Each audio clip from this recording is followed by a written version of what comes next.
All right. Hey, we're Infrared, and we're doing a video interview for Antichrist magazine. So we got a list of questions here, and Mike, fire off the first question. Well, the first thing is to introduce us. So, who are you?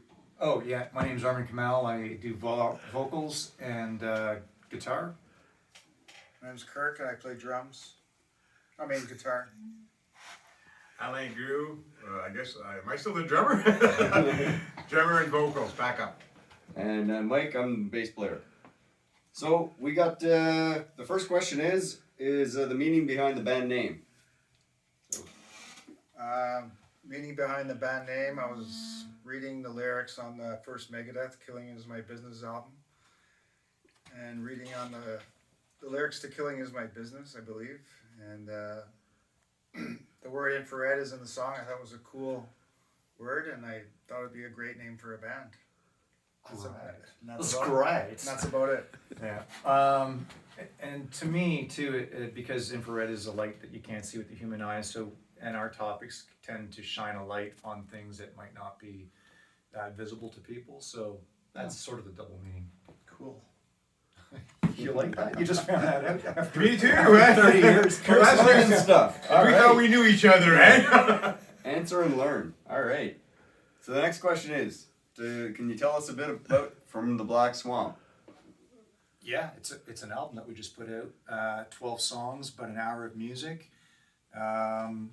We think it's pretty much our best material to date.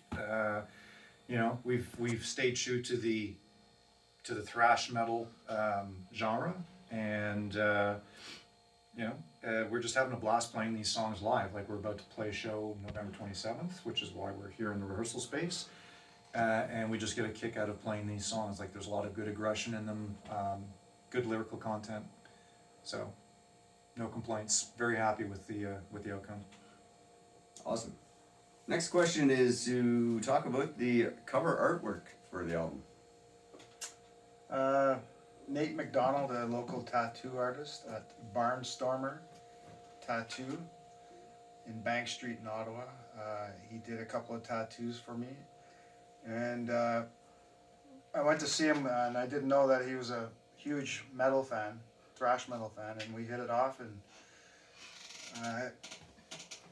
he started talking about lots of cover art that he was fans of, like the same bands as I was, like the old albums from Iron Maiden all the way up.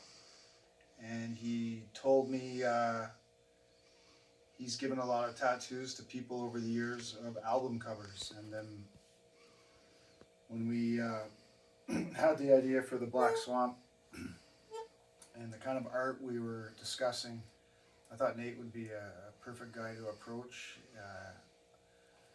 We approached him and talked about our ideas, and he nailed it right away, and we're pretty happy with his art. Hey, guys? Yeah. Oh, yeah. Yeah. It was just like it's pretty much a quick conversation. Just had a phone call, and we spit out our ideas at him, and some of them made it in, some of them didn't, but we trusted his artistic vision for it, and so we got the artwork. It was fantastic. The only thing we did with it once we got it was kind of filter it to give it sort of this evil reddish orange hue to it, which I sent back to Nate to make sure that he was okay with it. He loved it, and so that's the album cover. All right. So the next question is, do you think it's important to have a label deal? I'll answer that one. I think it's important to have a good label deal, if you have a label deal at all. I don't think it's a blank question where just a label deal is good and no label deal is bad. There's good and bad for both. Depends on what you want them for and what they can do for you. And it's a pretty complicated question, but that's my simple answer to it. Yeah, I mean, it really has to be like a symbiotic kind of relationship. So a record label doesn't want to work with a band that's not willing to work, right, hard. And the band doesn't want a record label that's not going to do anything for them, i.e. get good distribution, get their good PR going, and get them on like festivals and that kind of thing. So we're just in the stage now where we're kind of looking to see what we can do to work with a label. Yeah. All right.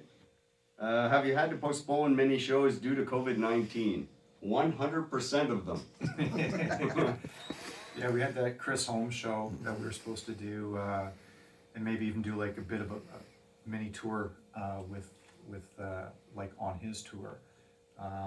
But of course that fell through. So now apparently it's coming back, and we're supposed to do that in May. Well, I think it's been postponed 2 or 3 times Yeah, already yeah, now. And yeah, now it's yeah. set for May 7th, I think, 2022. So we'll see if that happens or it gets postponed again. But We'll see.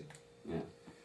As of now, right now we have a show that we booked for November 27th, and so far so good, not Yeah, postponed or fingers canceled. crossed. So excited about that. Have you had any epic fails during a live performance?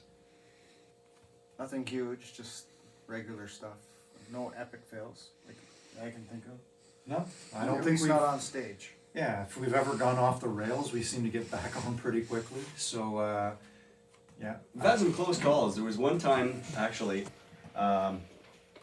we were in Montreal at the Fufun, and we were watching the band play before us, and Armin had his, I don't know if you can see it here, he has a speaker on a stand, and we're up on a balcony watching down, and the guitar players for the band before us was playing, and I guess he when he moved back, he knocked it, and the thing started to tip. And in the middle of his set, he just reached out and grabbed the thing and caught it before it fell to the ground and placed it back up and continued with their set. And I don't know. I thought that was a cool story. It has nothing to do with epic fails on our part, but Well, we could. It was It impressive, could have right? been, yeah, It was impressive. We impressive. had to talk about it. I don't remember the guy's name, but kudos to you. He's good. I could add to one. It's not an epic fail, but I found it really difficult to play because we were playing in Quebec City, and this guy walks into the bar with an aloe vera plant, like a big aloe vera, and he's Not a little one. and he's cradling this big aloe vera plant, and then he proceeds to mosh with the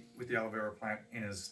He never let this thing go, never put it down once all night, and then we watch him with his beer, and he starts pouring beer in the aloe vera plant.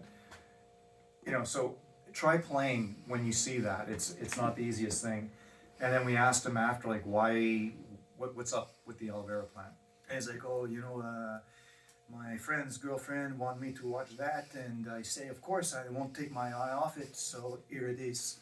You know, so he did. He killed it. He was dead by the end of the night because it was I drunk. don't think it was supposed to get beer. No. But, yeah. Next question. Any new music that has impressed you? I know the new Mr. Bungle has impressed me. The new Flotsam and Jetsam, of course, has impressed me. The new, it's not new anymore, but the latest Death Angel really impressed me. You guys? You stole some of mine. Yeah. Gojira, it's not that new, but Yeah, it's true. that's good. Yeah. It's new enough. Yeah. There you go. There That's we go. about it, yeah. All right. How do you feel that the COVID-19 pandemic will affect the music scene? But kill it.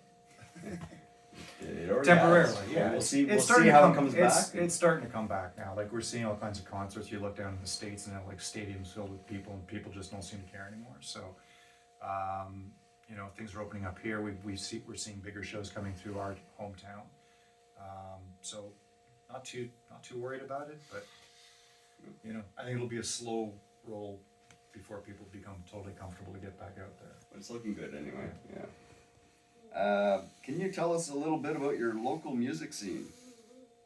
Yeah, it's we've said this many times before. It's pretty healthy. Back in the day, their good bands were few and far between. Most of the good ones would have to come from out of town, but we had a couple of good ones in Ottawa. Now it's like there's dozens of really good bands. Yes. Yeah, exactly. So you can't throw a stone in any direction and not hit a really good band.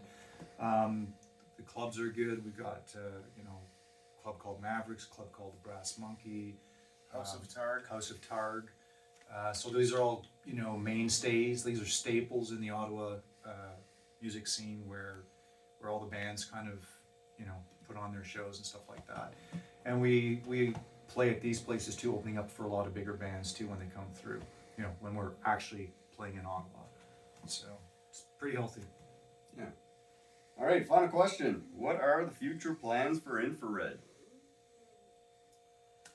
Play shows, play our new songs and see how they go over live. We haven't had a chance to play anything. November Looking forward. 27th, like we said, is our first show playing new songs, so we're excited about that.